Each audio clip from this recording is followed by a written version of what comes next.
Hi, my name is Maxine and I'm a partner manager at Facebook. I want to talk to you about some steps that I've used and that you can use to manage a full or part-time job while in high school or college. This is a particular area that I know oh too well as I got my first job at the age of 14 at a restaurant. I worked at that restaurant throughout high school and college, and in college I got a second part-time job at an on-campus theater. So I'm so happy to be able to share some of the steps that I learned in order to manage my workload. The first step that I want to share with you is prioritization.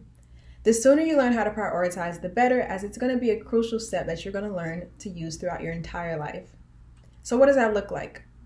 Well, for me in high school and college, that meant me figuring out what I wanted to focus on at a particular time.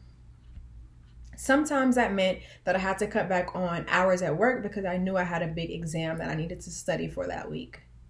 Other times it meant me cutting back on going out with friends on Fridays or Saturdays because I wanted to put in more hours at work because I needed to cover my expenses or I wanted to purchase something that I'd been saving for. Other times I just wanted to prioritize quality time with family and friends. Whatever the case may be, you have to figure out what's most important to you in order to prioritize efficiently. The second step is efficient scheduling. Whether you're using a planner, a calendar on your wall, or the calendar in your phone, try to start organizing your schedule. When you get a course syllabus, jot down the due dates of the important things that you have to cover.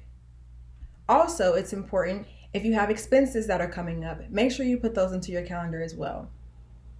Now, it doesn't always mean that if you have a very detailed schedule that everything will work out perfectly and as planned, and that's okay. But at least if you have some level of efficient scheduling, you will be able to have an outline of what you want to achieve per day, per week, per month, and throughout the entire year. The third step is to not overload your calendar or yourself. It can be super tempting to want to accomplish everything from making good grades, hanging out with friends, participating in extracurricular activities, and just working as a whole. But you don't want to get burnt out.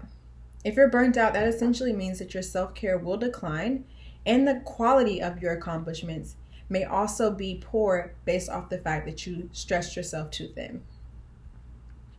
The fourth step is budget, budget, budget. This is another one of those steps that will serve you your entire life. I will always have a true admiration for high school and college students who learn how to make a dollar stretch. And if you were anything like me when you were in high school and college, learning how to make a dollar stretch quick was super important.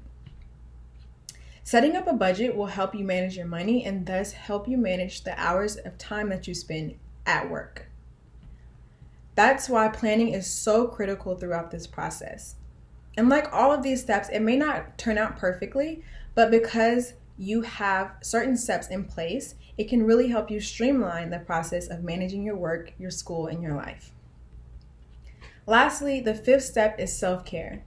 In school and throughout life, you'll have plenty on your plate to manage, and making sure you're taking good care of yourself is going to be critical because it will feed into your schoolwork, your life, your relationships, your family, and everything.